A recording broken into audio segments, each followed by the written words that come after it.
The ugliness of people's hearts these days is everywhere.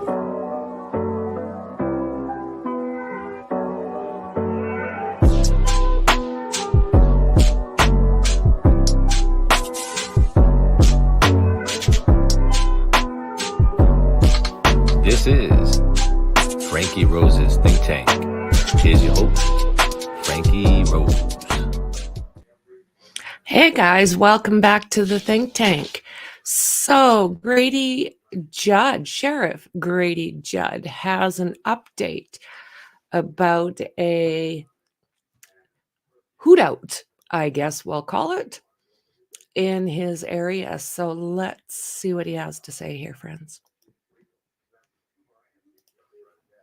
You came out and spent all night here with us. Let me tell you what happened. It started about 12:22 this morning, Saturday morning. We've had burglaries of vehicles where people haven't locked their doors and people are flipping handles.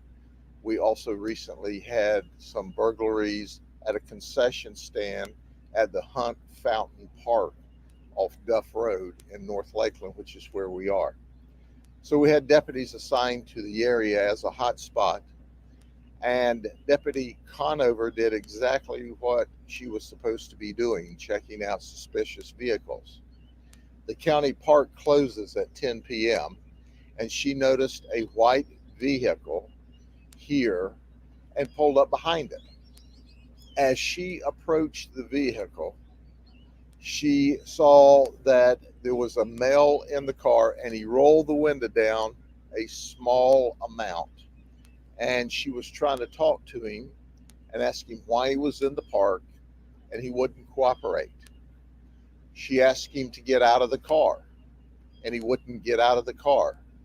Now understand at this point he's resisting a law enforcement officer in the performance of their duty. He's also violating a county ordinance. She retreats to her vehicle and she asks for additional backup because he is resisting her. At that time, among other deputies, Lieutenant Chad Anderson arrives and Deputy Sheriff Craig Smith. There are a total of 4 deputies and 2 trainees which are going through orientation and beginning the process to be full deputies next Monday that was working tonight. So they once again told him to get out of the vehicle. Little did they realize at that moment in time that this was a sovereign citizen. He was Moorish. And Moorish sovereign citizens are known to believe that federal law, state law, local law does not apply to them. They are known to resist law enforcement. And there is a history where they shoot police officers. So they started trying to take our suspect out of the vehicle when he produced a gun and started shooting. Lieutenant Chad Anderson was shot once in the arm and it went through and into his chest. Our Deputy Craig Smith has 4 gunshot wounds. They went down immediately. Lieutenant Anderson got some rounds off. The backup deputies shot a lot, and we don't know how much yet. We're in the initial stages of crime scene investigations, and we can report that to you later. But we killed the suspect. We killed him graveyard dead, and we killed him dead in a gunfight, a firefight with our deputies who had no idea they were dealing with anyone other than someone being in the park after the park closed, being suspicious, and resisting our efforts to identify why they were in the area. Lieutenant Chad Anderson underwent emergency surgery, and he's in critical but stable condition in intensive care. Craig Smith currently is stable and in the intensive care unit, and we have deputies assigned to them. All of this information is initial, and as you know, I release the information that we know, and it's subject to modification or change or addition later on, and that certainly will be the case now as the investigation goes on. We're not identifying the suspect at this moment because we're searching for next of kin. He appears to be living out of his vehicle. We see where another law enforcement agency had an interaction with him in another county park approximately a month ago. That's under investigation as well. We'll release information later today. But as a result of the gunfight, as a result of the suspect shooting at our deputies, striking two of our deputies, creating critical injuries, we shot and killed him. He chose that outcome, and we obliged him. I want to turn this over, and then we'll answer questions after our state attorney, Mr. Haas, talks to you. Thank you, Sheriff. I'd just like to start off by saying this morning this is another example of an incident that shows how dangerous the job of a law enforcement officer is.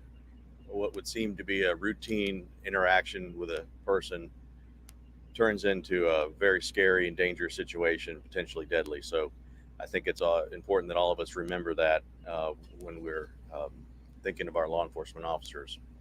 I'm out here because of my deep concern for the deputies that were injured, and also to support law enforcement and our sheriff. I'm also out here because the way we handle officer-involved shootings here in this circuit is we have a task force in place, and there will be multiple investigations that will occur. But under my task force, we have highly trained detectives from throughout our circuit, Highlands County, Hardy County, Polk County, the many agencies, and they're going to review everything that happened, get all the details, and present a report to me for my review at the conclusion. The goal of this is to give the public a very transparent, thorough investigation so everyone knows what happened and how it happened. And we're working on that now, and we want to move as quickly as we can, but being thorough is the most important thing. So we just wish the best for the deputies that are injured, and we'll have the report as soon as possible to the public. Thank you. Once again, I want you to see what two heroes look like. Two that were shot in the line of duty while they were standing in the gap between good and evil, while they were protecting the people of Polk County, while they slept peacefully in their home in this very neighborhood. I ask that you keep them and their families in your prayers. They have significant injuries to overcome, and the road to recovery is not going to be easy from these significant injuries. But they're strong, they're great men, and the other deputies are not injured physically, but emotionally, obviously, they're shook up because they were in the middle of a gunfight with a very dangerous sovereign citizen just last night. Any questions? Sheriff, in terms of the way the four deputies responded here on scene, as best you can tell, did any of these deputies do anything that you wouldn't have done if you were out here? No, these deputies responded I've listened to the radio traffic, and the first deputy, when she met resistance, she only had a trainee with her, and you don't want to get into a conflict situation if you can avoid it by yourself. She called for assistance. Other deputies responded. Supervision responded in an effort to resolve the event peacefully. And quite frankly, when we started trying to take him out of the vehicle started moving. He was leaving. And that's when the shots rang out. That's when our folks were immediately shot down. And that's what happened. Craig Smith and Chad Anderson were standing at the door close together, and they were immediately shot and went down. We know that Chad Anderson got off some rounds. We don't believe that Deputy Smith did because he was shot all through the right arm. He had 4 gunshot wounds in his right arm. And the backup deputies, which were there, we never expected conflict. We thought, once again, it's not uncommon for people just to resist. And we thought, well, we'll have to pull them out of the car, put them in handcuffs, and ultimately take them to jail. And then in that instance, the blink of the eye, they're in a gunfight for their lives. The term sovereign citizen, there's a risk that some of the public will hear that, in my opinion, will hear that and think it sounds sort of frontierish, and there's some potential to glorify the person who goes by that kind of a term. Can you just describe this person's behavior tonight and how we do live in a society of laws, and you can't just go around and say that's not for me? Certainly, all the indications we see, he is a sovereign citizen identifying with the Moorish philosophy, which simply means they resist government, they don't believe in government, they don't think the laws apply to them, and they can do what they want when they want. And that's what we see here tonight that occurred. We still have a lot of work to do in this instance, but they're known to be violent and to shoot police officers. Now, there's a lot of Moorish sovereign citizens that aren't violent. They're peaceful in the sense, but they file lawsuits and papers against government officials. But being physically violent, they're not. But there's a percentage of them, and we ran into one last night that was very violent.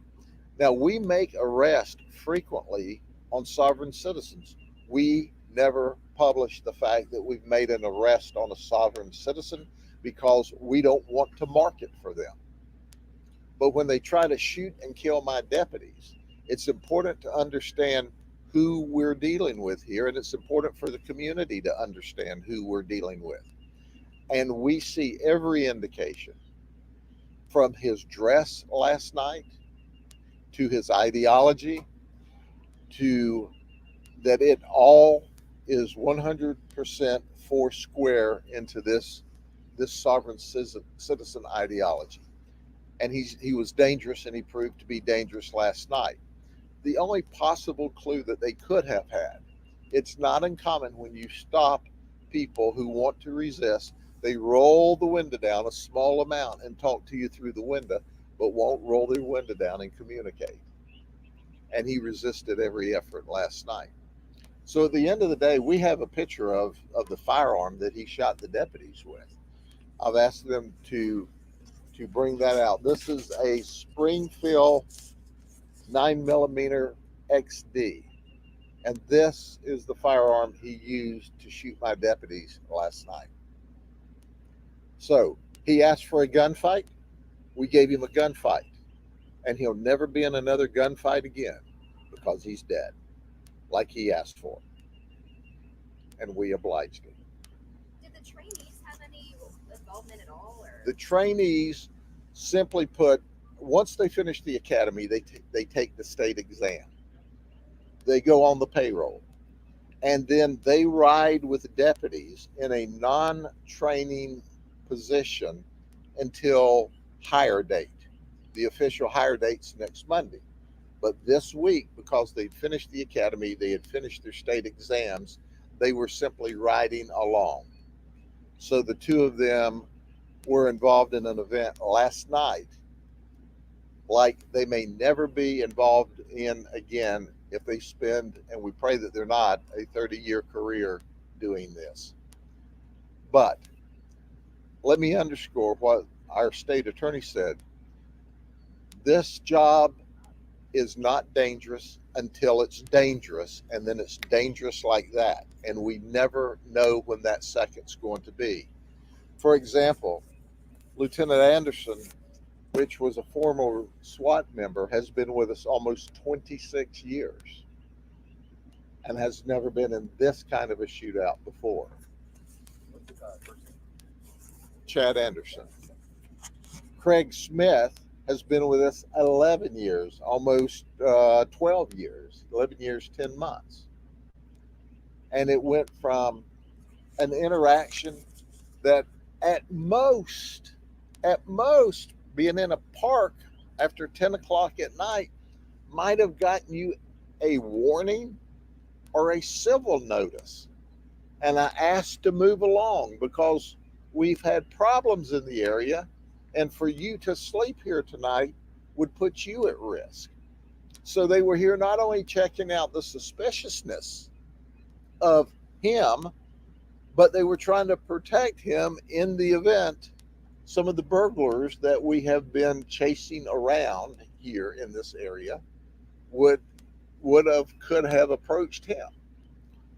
And he escalated it into a gunfight, and we gave him a gunfight. And then Smith has 4 gunshot wounds. Do you know where? In his right arm. And then Anderson was shot in the arm that went through his chest. He went through emergency surgery. He's in critical but stable condition. Yes. Okay. I always got more, Sheriff. Yes. I assume that this sovereign citizen was not the suspect you were looking for in these burglaries or anything like that. No, he was not. Yeah. Okay. This sovereign citizen was not a suspect in the burglaries. And what happens, usually these folks are teenagers flipping door handles, looking for credit cards, cash, and guns. We've arrested several in this North Lakeland area. We arrested one for breaking into the concession stand here, but we had extra patrols in this area because people don't lock their car doors, and as a result, we have these car flippers. When we saw this suspicious vehicle, we thought, well, is this one of our burglars? It's evident it wasn't. And at that particular time, the most this guy, he had no outstanding warrants. The most that would have happened to him is a citation for being in the park after closing hours. But with him not being a suspect in these burglaries, they probably would have just told him to move along. Are there other of these sovereign citizens around in this area? There's sovereign citizens in every county in this nation. And is this particular one known to you guys? No. We don't think he's even from the Polk County area. And we're still running that down right now. Okay? Thank y'all very much. Have a good day.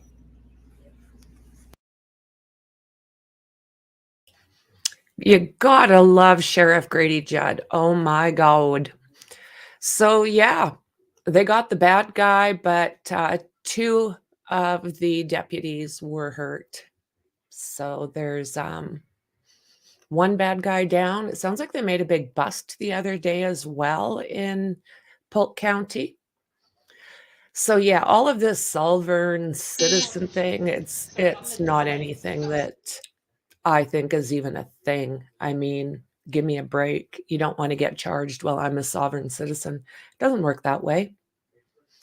So yeah, I'm going to bounce over to Discord after this. And if any of you guys want to talk about Harvey Weinstein, I think that's where you'll find me.